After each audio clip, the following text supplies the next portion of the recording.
ኢትዮጵያ እንደ እስራኤል ትዋጋለች፣ እንደ አሜሪካ ኤርትራ ላይ የበላይ ትሆናለች። ይህ ጥሬ ሀቅ ነው። በቀጠናዊ የኃይል ስሌት ኢትዮጵያ የላቀች ናት። በጦር መሳሪያ በኢኮኖሚም ኢትዮጵያ ትገዝፋለች። ኤርትራ ብቸኛው ኃይሏ በኢትዮጵያ ውስጥ ያሏት ቅጥረኞቿ ብቻ ናቸው።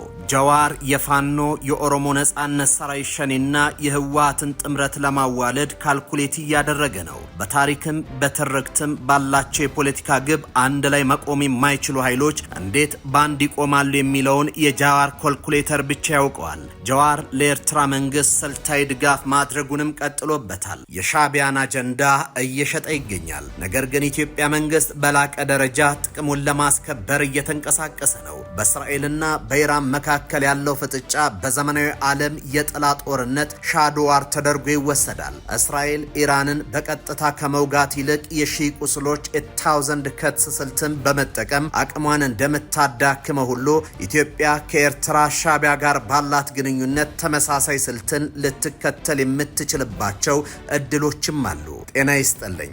ይህ ኢትዮ ዴስክ ነው። ኢትዮጵያ በኤርትራ ላይ ስለምትከተለው ስልትና የእስራኤል ቀመር ኢትዮጵያ በኤርትራ እንዴት ልትተገበረው እንደምትችል እየተመለከትን አብረናችሁን ቆያለን። አብራችሁን ቆዩ። እስከ 10 ዓመት እየኖሩበት የሚከፍሉት 50% ከወለድ ነፃ የባንክ ብድር የተዘጋጀለት በአየር ጤና አደባባይ ላይ ሞል ሪል ስቴት ከባለ 1 መኝታ እስከ ባለ 3 መኝታ ተጨማሪ ሰራተኛ ክፍል ያላቸው በ8% ቅድመ ክፍያ የሚመዘገቡበት እንደዚሁም ዛሬውኑ እስከ 3,856,000 ብር የሚያተርፉበት በሁሉም ቤቶች ላይ በሁሉም አቅጣጫ የፀሐይ ብርሃን የሚያገኛቸው 4000 ስኩዌር ሜትር ላይ አረንጓዴ ስፍራ ለመጫወቻና ለመዝናኛ ቦታ ከድርጅቱ በነፃ የተዘጋጀ በካሬ ከ54530 እስከ 77900 ብር ከ2 እስከ 3 ዓመት የሚረከቡት በ0969441515 ወይንም በ0969248080 በየትኛውም የሶሻል ሚዲያ ይደውሉልን፣ ይመዝገቡ። ሞን ሪል ስቴቶች ነን።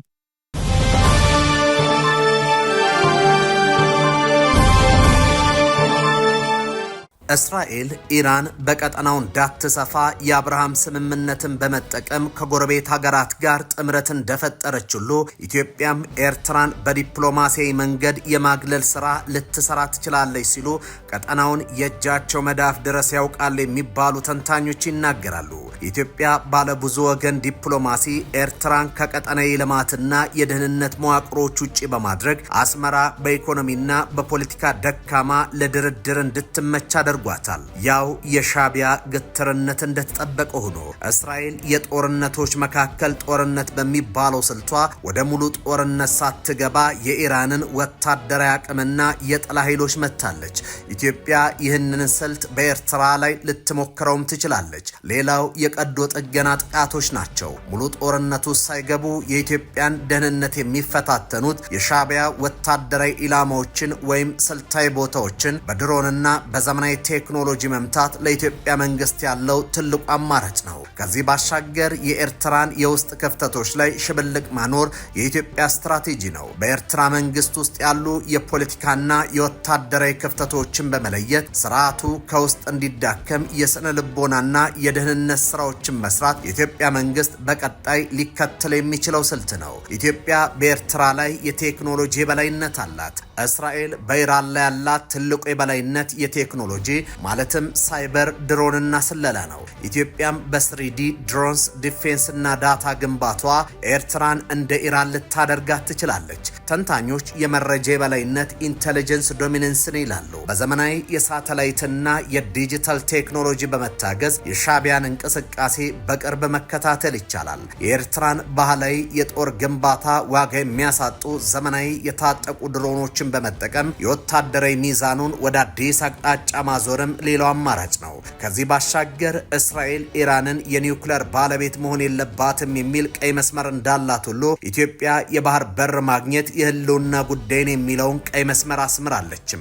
ኤርትራ ለኢትዮጵያ የባህር በር ጥያቄ ምላሽ ካልሰጠች ኢትዮጵያ የሻዕቢያን ስርዓት እንደ ቀጥተኛ ስጋት ቆጥራ ልክ እንደ እስራኤል የኢራንን የኒውክሌር ተቋማት እንደምትመታ ሁሉ የኤርትራን ስልታዊ ተቋማት የኢላማዋ ማዕከል ማድረግ እንደሚገባት ወታደራዊ ምሁራን በማሳሰብ ላይ ናቸው። ኢትዮጵያ የኤርትራን እንደ ኢራን ማድረጓ ማለት የግድ ጦርነት ውስጥ መግባት ማለት አይደለም። ይልቁንም ኤርትራ ለኢትዮጵያ ብሔራዊ ጥቅም እንቅፋት በሆነች ቁጥር በዲፕሎማሲ በኢኮኖሚና በቴክኖሎጂ ከባድ ዋጋ እንድትከፍል የማድረግ ስልት ነው። ይህ የእስራኤል ቀመር ኢትዮጵያን ከረዥምና አድካሚ ጦርነት ታድጎ ስትራቴጂያዊ ግቦቿን በተለይም የባህር በርን እንድታሳካ ሊረዳት ይችላል። በኢትዮጵያና በኤርትራ ማለትም በሻዕቢያ መንግስት መካከል ያለው ፍጥጫ ወደ እስራኤል ኢራን አይነት ስልታዊ ፉክክር ሲቀየር ተግባራዊ እርምጃዎቹ ቀጠናዊ ስጋቶችና የዓለም አቀፍ ኃይላት ምላሽ ምን ሊመስል ይችላል የሚለውን መመልከቱ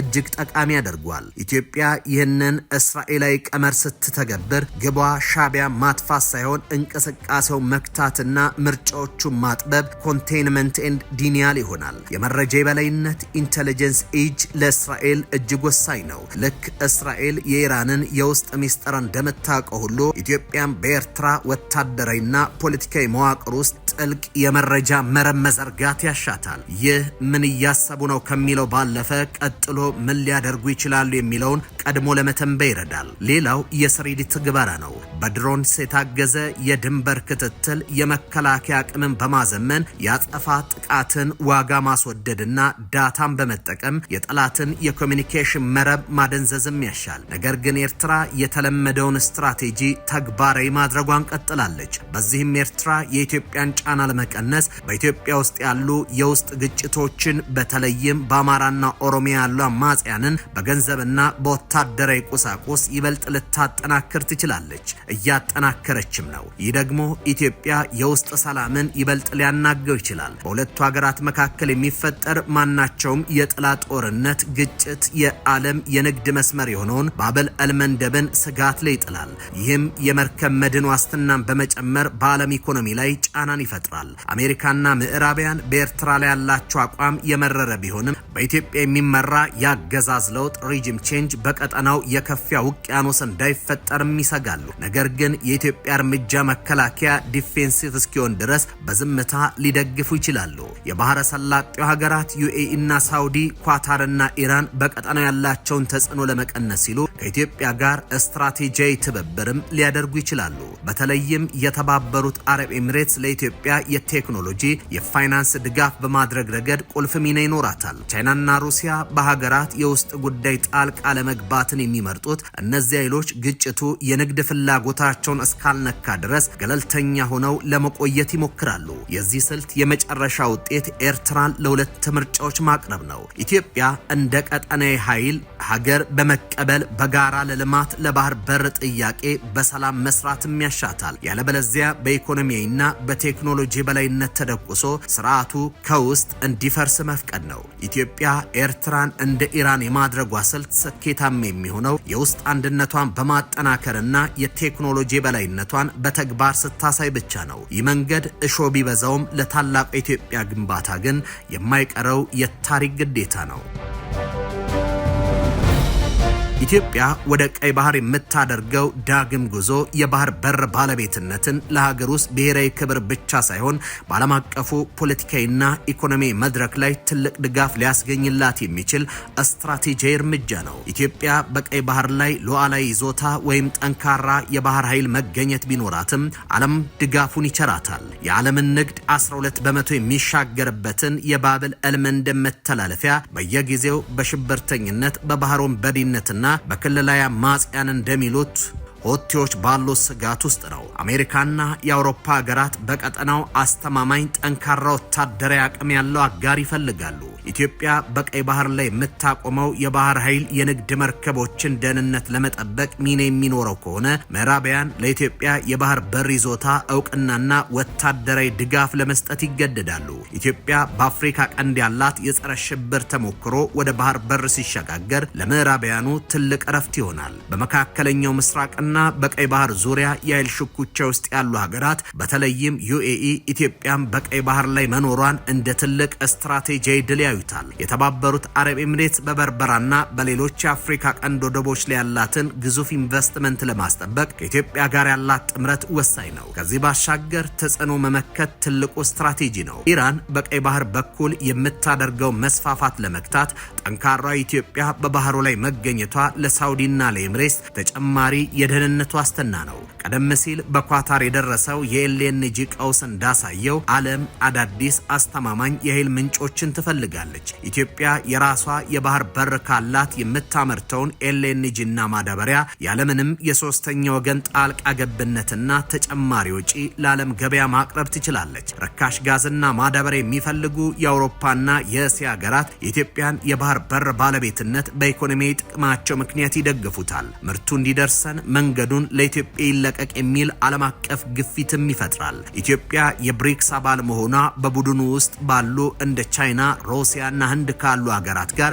አዲስ የንግድ መተላለፊያ ለመፍጠር እድል ይሰጣታል። ቻይና በአንድ ቀበቶ አንድ መንገድ እቅዷ ውስጥ ኢትዮጵያን እንደ ዋና ማዕከል ስለምታይ የኢትዮጵያ የባህር በር ባለቤት መሆን የቻይናን የንግድ ፍሰት ይበልጥኑ ቀልጣፋ ያደርጓል። ሩሲያና ህንድ በቀይ ባህር ላይ ተጽዕኖ ለመፍጠር ሲሉ ከባህላዊ የምዕራባውያን ተጽዕኖ ውጭ የሆነች ኢትዮጵያም በባህር በሩ ላይ መደገፍን እንደ ስልታዊ ብልሃትነት ይቆጥሩታል። ኢትዮጵያ ቀይ ባህርን ስትይዝ በዓለም አቀፍ ደረጃ የምታገኘው ድጋፍ የሚመነጨው ከፍቅር ሳይሆን ከሪያሊዝም ወይም ከጥቅም ነው። ዓለም አስተማማኝ የንግድ መስመር፣ ርካሽ ኢነርጂ፣ ቀጠናዊ መረጋጋትን ይፈልጋል። ኢትዮጵያ እነዚህን ሶስት ነገሮች በቀይ ባህር ላይ ማረጋገጥ እንደምትችል በተግባር ካሳየች የዓለም አያላን የኢትዮጵያን የባህር በር ባለቤትነት እንደ አዲስ የዓለም ስርዓት እውነታ ለመቀበል አይቸገሩም። እስከ 10 ዓመት እየኖሩበት የሚከፍሉት 50% ከወለድ ነፃ የባንክ ብድር የተዘጋጀለት በአየር ጤና አደባባይ ላይ ሞል ሪል ስቴት ከባለ 1 መኝታ እስከ ባለ 3 መኝታ ተጨማሪ ሰራተኛ ክፍል ያላቸው በ8% ቅድመ ክፍያ የሚመዘገቡበት እንደዚሁም ዛሬውኑ እስከ 3,856,000 ብር የሚያተርፉበት በሁሉም ቤቶች ላይ በሁሉም አቅጣጫ የፀሐይ ብርሃን የሚያገኛቸው 4000 ስኩዌር ሜትር ላይ አረንጓዴ ስፍራ ለመጫወቻና ለመዝናኛ ቦታ ከድርጅቱ በነፃ የተዘጋጀ በካሬ ከ54530 እስከ 77900 ብር ከ2 እስከ 3 ዓመት የሚረከቡት በ0969441515 ወይንም በ0969248080 በየትኛውም የሶሻል ሚዲያ ይደውሉልን፣ ይመዝገቡ። ሞን ሪል ስቴቶች ነን።